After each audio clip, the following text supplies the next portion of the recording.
What is up guys, Watch Vanderking here. In today's video, I'm gonna be walking you guys through my shoulder workout that I normally do for my shoulders and have been doing now for the past 5 years with some slight variation that I sometimes tweak and change here and there. But for the most part guys, this workout is gonna be super simple, nothing too complex that you can't do at your home. So these exercises I'm showing you can be done in your house. If you have a home gym, it can be done there. And if you wanted to go outside to a commercial gym, it can also be done there too as well. So to let you guys know, the rep ranges that we're sticking to is gonna be anywhere from 15 to 20 reps. And for the sets, we're gonna be doing anywhere from 3 to 4 sets, excluding our arms, because this is a shoulder and arm workout. So yeah, let's jump right into it. So the first exercise that I normally do guys, which I find that a lot of people tend to neglect, is a rotator cuff exercise. A lot of people, for some reason, decide to not warm up their shoulders, which I find very, very not the best, because the rotator cuff muscle is a small muscle that actually holds the shoulder girdle together, and it's what keeps your shoulders strong. If you can think about it like this, there's the shoulder socket in here, there's a shoulder ball like this, and then it's got a socket like this, right? The rotator cuff is everything that's around here to hold this socket properly. And what happens is the muscle is what usually stacks on top of it, right? But a lot of people tend to not, strengthen this up and eventually have weak rotator cuff. And I'm not gonna lie, I've been sort of one to also be a victim of that as well. So every time I start my shoulder workout, when I remember, I try to do a rotator cuff exercise. So then the next workout we do, and this is the starting of the workout, is we jump right into a seated row. Now this seated row is not what you guys think for your back, it's specifically for your rear delts. Now a lot of people tend to neglect the rear delts, and people always say, oh, how do I have like 3D delts? Well, part of having those 3D delts is also ensuring that your rear delts is what gets worked and should be there in order to have that 3D delts. So yeah, pretty much guys, when you're doing the rear delt rows, you want to make sure that instead of your elbows going directly back here, you want to make sure you slightly angle it to the side. So your shoulder is going to be angled to the side like this. And if you can see here, you're going to then pull right there. See that? And you're gonna hold it like this. Sometimes you can hold it like this, but you're gonna hold it like this, depending, or you can hold it like this, and then just direct the angle that way. So that's just one thing I just let you guys know. That way you guys are doing it correctly. If you feel it too much on your back, then you know you're doing it incorrectly. You need to make sure that you're focused on doing it on your rear delts. So then right after that, we jump right into pretty much the same variation of rows, but this time it's specifically isolated towards that one rear delt. Earlier, obviously, we were here, which there will be some trap activation and some back activation, but this one that we are doing now is specifically going to target the rear delts. So again, you want to make sure that when you're pulling, you're really pulling directly towards the side, like here, and you're really focusing on that rear delt. So let me just show you guys real quick.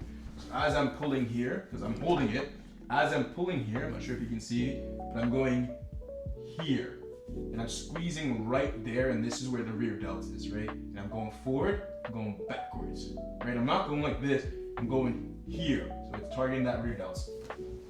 So that is pretty much one pointer for you guys to know. And then as soon as we're done that, I just go straight into doing my shoulder press.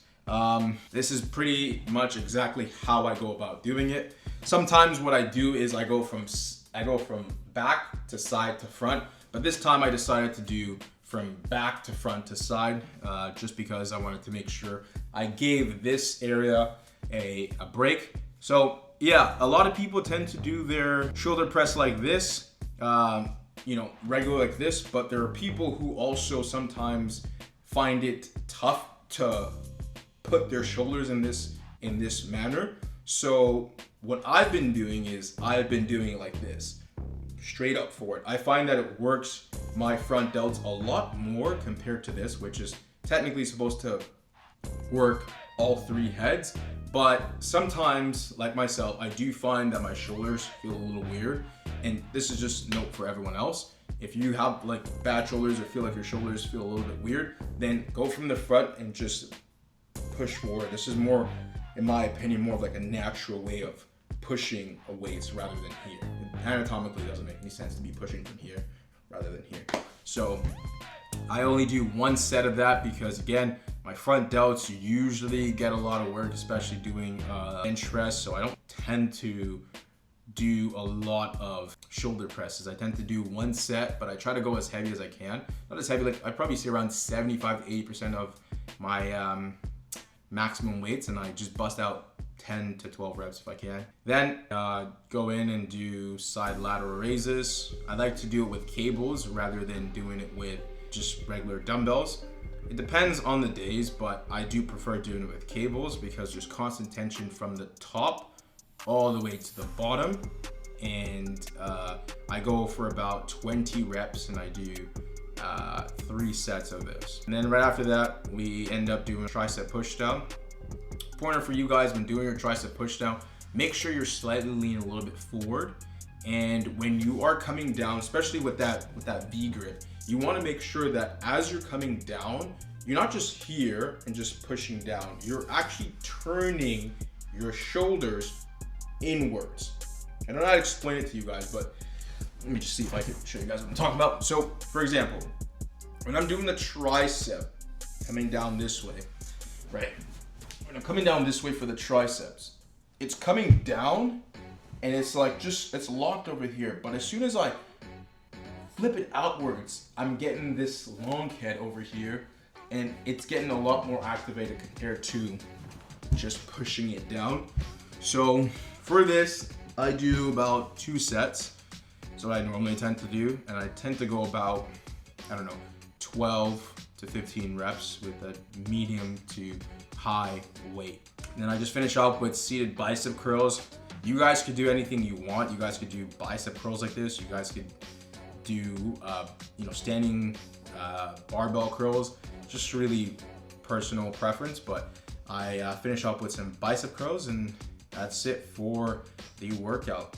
Hope you guys enjoyed that breakdown and that workout. Let me know in the comments below if you guys did this workout and how you guys felt when doing the workout. Until next time, guys, see ya.